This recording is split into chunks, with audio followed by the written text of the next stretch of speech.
Well, now that we know where the water ends up in Lake Mead, uh, what does that say about its fate, in terms of who gets to use it? And that's something that's a little bit crazy out west in terms of, water rights laws. Um, anyway, if it reached Lake Mead, that means it's part of the Colorado River watershed. And if you Google the Great Basin, which is the region I discussed earlier when I talked about Death Valley, that there's a Great Basin in the center part of our country or in the central part of the West rather, where the rivers don't reach the ocean. So if you Google Great Basin, you see this map over here on the right. And where in this is the Pahranagat wetlands? Well, here's Las Vegas. We've gone up to about the letter D in Nevada there. It's somewhere between the D and the A, which is not quite in this column that you see here, this chimney that goes up into the Great Basin.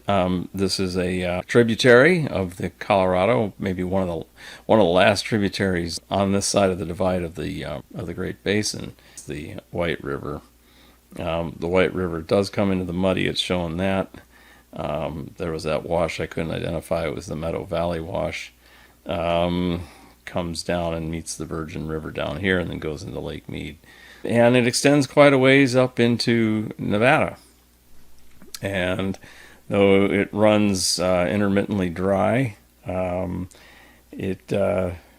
fact that it's a channel downhill all the way from this central eastern Nevada all the way down to Las Vegas, that's something that's not been lost on the water planners for Las Vegas that are trying to diversify a water portfolio for a population that is now well over 2 million people. If we go to the north end of the White River, they were planning to divert a lot of water out of the White Pine County by pumping groundwater and putting the groundwater into a pipeline. So let's look at White Pine County. So far our trip has taken us from Las Vegas here to Alamo, northbound along the White River. The White River continues extending north, here it is here, to Lund and Preston, and then turns northwestward to the White Pine Range. The county seat, so that was Lincoln County.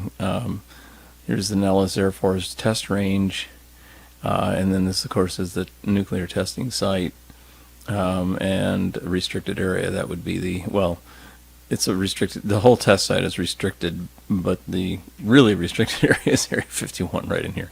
Anyway, that gets all the attention. Anyway, so that's Lincoln County here. Here is White Pine County. County seat is Ely right here.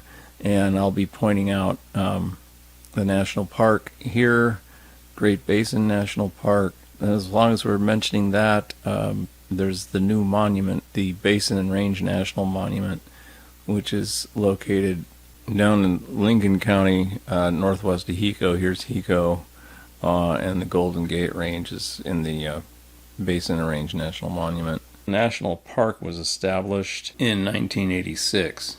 President Warren G. Harding created Lehman Caves National Monument by presidential proclamation on January 24th, 1992.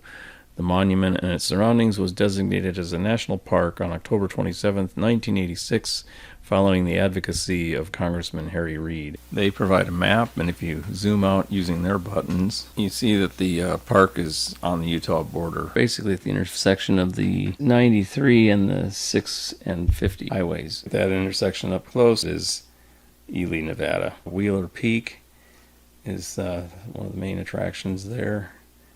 And that's what Wheeler Peak looks like. So I have not been to Great Basin National Park, so I am basically advertising it. The other preservation that was being decided when I moved here, and I think it was voted in as a national monument, is the Basin Range National Monument, managed by the Bureau of Land Management. Now, a lot of times that's the first step for something to become a national park. Sometimes it's rolled into other national parks, then combined with it, or sometimes it might become its own national park. Here is where it plots on the map um, and it's quite a bit south of Ely. So the Basin Range National Park is up here, and the Great Basin National Monument is down closer to Crystal Springs, not too much further north than Crystal Springs, which on this route turn at Crystal Springs, actually, to go west on 375 here, which is the extraterrestrial highway. Now, I mentioned having a large watershed that leads to the Colorado River, even if the water within the watershed is intermittently dry, intermittent stream. The fact that it's downhill is not lost on the water planners. I have a lecture elsewhere about the Owens Valley water war and the fact that over in California, in Owens Valley, the original aqueduct to go down to Los Angeles was taken out of the Owens Valley, designed by Mulholland to go across the Mojave Desert. It also went across the Basin Range, but it was basically a downhill course all the way from the south end of Owens Valley all the way down to Los Angeles. He had to get it up and over and through a few mountain ranges. He did that with a combination of siphons and tunnels, but basically ran an aqueduct, a downhill aqueduct, all the way to Los Angeles. So it did not have to be gravity pumped to get the water to LA. Well, here we've got a situation for Las Vegas now that's got a downhill corridor, if you will, that wouldn't have to be gravity pumped if you built a pipeline down this route. So when I first moved to Nevada, there was a plan that was under considerable debate about the Southern Nevada Water Authority, which is a district that represents 7 water municipalities in Southern Nevada, including the Las Vegas Valley Water District, LVVWD. And it's a member of the 7-entity Southern Nevada Water Authority. They were kind of like back in the days of the Owens Valley Water War. You first had to buy up all the rights, which the Los Angeles Department of Water and Power did clandestinely. People didn't even know they were selling the water rights to front companies of the LADWP. I don't think any of that was going on. I don't think they were deceiving anyone, but they were planning on buying up the water rights and then putting that in a pipeline. So this is the plan that they had for the Southern Nevada Water Authority's Clark, Lincoln, and White Pine Counties Groundwater Development Project, which was going to include a $330 million pipeline to get the water south down to Las Vegas. And I don't know all of the details, but on page 14 of the PDF document, here's the pipeline plan. You can see Las Vegas down here by Lake Mead. Here's 93. This is Cave Valley. They're going to run the pipeline down Cave Valley. But this is the pipeline here that they were planning on buying water rights. These were substations to get the water into, both for pumping from the groundwater system and getting it into the pipeline. 93 here, Ely would be just into White Pine County, right about here. So the White River ends up here. Some of the pipeline was in at least the initial part of that route, and then I guess they moved over a valley and came down, and ultimately we're going to pump it down to Las Vegas. This project was controversial, and there was a fight to oppose the plan. This is a newspaper article dating from 2017, October of 2017, about the fight to oppose the pipeline. The issue was, one of the big issues was water diversions out of specifically Spring Valley. So in May of 2020, which, if to put that in perspective, is right when the COVID pandemic was just starting, the quarantines were just starting, they quietly shelved this plan. So after 30 years and $330 million spent, the water agency, SNWA that is, shelves the Las Vegas pipeline plan. And this features one of the main issues of the Native American water rights in Spring Valley. That's what's mentioned here.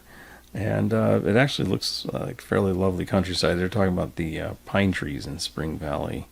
Let's see if I run this a little bit here. There we go. Let's do that full screen. Pasawimba. They call Pasawimba. Pasawimba. That's what they call this place. So if they say, the Pasawimba, what are you going to do? That means I'm going to go visit people that are here. That's Rupert Steele, chairman of the Confederated Tribes of the Goshute Reservation. He's talking about one of the most sacred places on earth to Shoshone people in parts of Nevada and Utah. Non-native people call it the Swamp Cedars, and to most people who have driven past on US Highway 50, it is just a curious stand of trees in the Spring Valley between Ely, Nevada and Great Basin National Park. But to people who know Native history, it's been a ceremonial site since time immemorial. It's also where Native people mourn some of the bloodiest massacres in U.S. history. But it's sad that we don't include some of these in our history teachings to tell the truth about what really happened to the American Indians. Almost no one knows anything about it. We, as a people in this country, tend to want to forget negative instances in history, and this is one. Native people are speaking out about the significance of this place because they're trying to protect it from what they see as an existential threat to the trees. An entity called the Las Vegas Valley Water District filed hundreds of applications across rural Nevada for water rights back in 1989, in October of 1989. And the proposal was for a project by which they would pump out as much water as was available in all of the basins in rural Nevada that they targeted, and pipe it down through a vast network of pipes to the Las Vegas Valley. In recent years, pipeline opponents have disrupted the plan by convincing courts and Nevada's state engineer to deny many of the groundwater permit applications. Representatives of Southern Nevada Water Authority declined an interview request.